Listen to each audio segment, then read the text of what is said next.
तो हमारे पार्लियामेंट के अंदर 43% पॉलिटिशियंस ऐसे हैं जिनके ऊपर क्रिमिनल चार्जेस हैं, और उसमें से 29% ऐसे हैं जिनके ऊपर मर्डर, रेप, फिरौती, ये सारे चार्जेस हैं। और ऐसा नहीं है कि खाली एमपीज ही हैं, हमारे एमएलए भी इसमें पीछे नहीं है।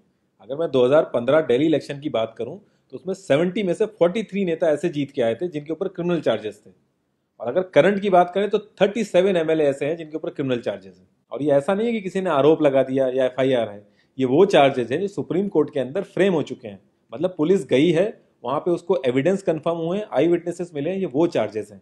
ये प्रॉब्लम तो बहुत ही छोटी सी है कि पार्टीज क्रिमिनल्स को टिकट ना दें और लोग क्रिमिनल्स को वोट ना दें, लेकिन इस छोटी सी प्रॉब्लम के लिए 1999 से लड़ाई चल रही है और अभी तक इसका सोल्यूशन नहीं हुआ है। 1999 में एसोसिएशन फॉर डेमोक्रेटिक रिफॉर्म, जिसे एडीआर नाम से ज़्यादा जानते हैं लोग, इन्होंने जो भी क्रिमिनल्स हैं पॉलिटिक्स में, इनके लिए एक पीआईएल डाली दिल्ली हाई कोर्ट में, और दिल्ली हाई कोर्ट ने उसको एक्सेप्ट भी कर लिया। जब दिल्ली हाई कोर्ट ने ये पीआईएल एक्सेप्ट की थी तो ये चीज़ वहीं ख़त्म हो गई थी। ये जो नेता जिन्हें हम जिता के लाते हैं ना, ये सब लोगों ने मिल के उस पीआईएल के अगेंस्ट में सुप्रीम कोर्ट में अपील कर दी। जब सुप्रीम कोर्ट से भी इनकी अपील खारिज हो गई तो हमें वो देखने को मिला जो हमने कभी नहीं देखा था, ये सारी पार्टियां एक हो गई।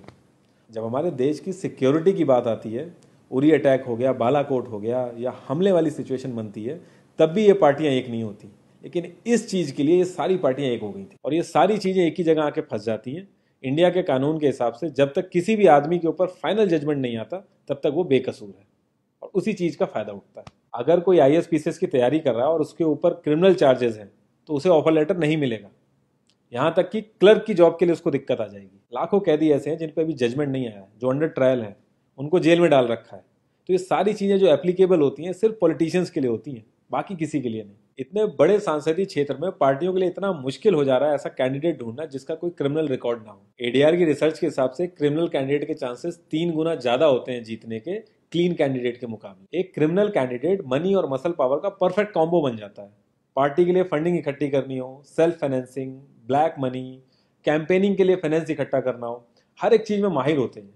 इसलिए पॉलिटिकल पार्टीज की ये पहली पसंद बन जाती है। पहले लोग इतनी डिमांड में नहीं थे, पहले वही भीड़ इकट्ठी करना, बूथ कैप्चरिंग, इन्हीं सब चीज़ों तक ये लोग लिमिटेड थे।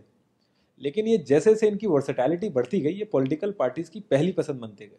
यार पार्टीज की मजबूरी तो समझ में आती है, लेकिन कास्ट और सिस्टम फेलियर की वजह से लोगों की भी मजबूरी बन जाती है इनको वोट देना। आज की डेट में यार एफआईआर करने के लिए भी आपको जुगाड़ की जरूरत होती है, लेकिन वहीं अगर आप अपनी कास्ट वाले नेता के पास जाओगे तो आपका काम हो जाएगा, थोड़ा बहुत आपका हिसाब किताब देखेगा, आपका काम कर देगा वो। तो ये जो सिस्टम कमजोर है, ये मजबूर करता है लोगों को इन लोगों को वोट देने के लिए, और ये लोग पूरा ध्यान रखते हैं कि ये सिस्टम कभी स्ट्रांग ना हो। अगर तुम क्लोजली ऑब्जर्व करो तो हर नेता यही तो समझाने की कोशिश कर रहा है कि सिस्टम सारा खराब है, सिस्टम में ये कमियां हैं, और मैं तुम्हें इस सिस्टम से बचा लूंगा। और गरीबों के हक के लिए लड़ते लड़ते लड़ते वो खुद अमीर हो जाता है। यार जीतने का एक सुपर हिट फॉर्मूला है, एक एरिया डिसाइड करो, उस एरिया की कास्ट कैलकुलेशन कर लो, जो कास्ट मेजोरिटी में है उसका रॉबिन हुड टाइप या एक बाहुबली टाइप एक नेता खड़ा कर दो, जो सिस्टम काम नहीं कर पा रहा है वो काम तुम करने लगो, लोग तुम्हें वोट देने लगेंगे। इन केस अगर कोई ज़्यादा होशियार बन रहा है या लोगों में ज़्यादा समझ आ गई है तो एक छोटा सा दंगा करा दो, लोगों की मजबूरी बन जाएगा तुम्हें वोट करना। Centre for media studies CMS, इसके हिसाब से लास्ट लोकसभा जो 2019 का था उसमें 50,000 करोड़ से भी ज़्यादा पैसा इन्वॉल्व था।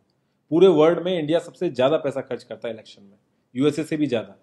तो यार तुम्हें क्या लगता है, इतना पैसा खर्च करके कोई जब आएगा तो वो रिटर्न ऑफ इन्वेस्टमेंट नहीं देखेगा? ऐसे ये सारी पार्टीज आपस में कितना लड़ती रहती हैं, कितने वैचारिक मतभेद हैं इनके आपस में, लेकिन जब भी ट्रांसपेरेंसी इन पार्टी फंडिंग की बात आती है ये सब लोग एक जैसा राग लाते हैं।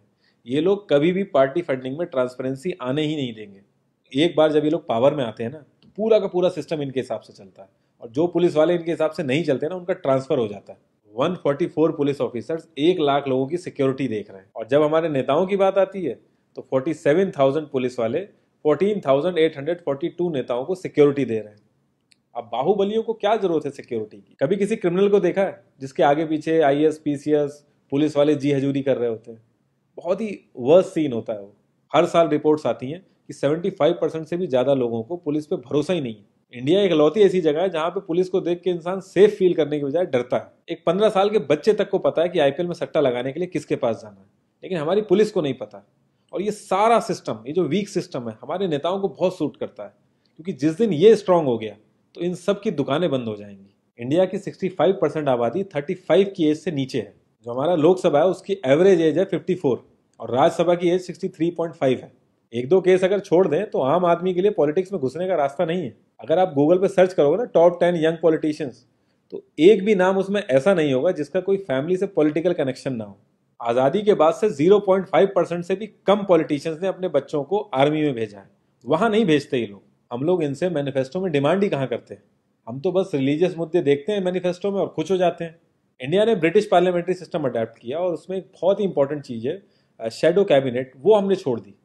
इसके बारे में बहुत ही कम लोगों को पता है और ये लोग हमें पता लगने भी नहीं देते। तो इसमें होता यह है कि अगर मैं फाइनेंस मिनिस्ट्री का ही एग्जाम्पल लूँ तो जो भी रूलिंग पार्टी का फाइनेंस मिनिस्टर है उसके पैरेलली एक ऑपोजिशन का भी फाइनेंस मिनिस्टर असाइन हो जाएगा और जो रूलिंग पार्टी का फाइनेंस मिनिस्टर है उसकी एक्टिविटीज को ऑपोजिशन का फाइनेंस मिनिस्टर लोगों तक पहुंचाएगा।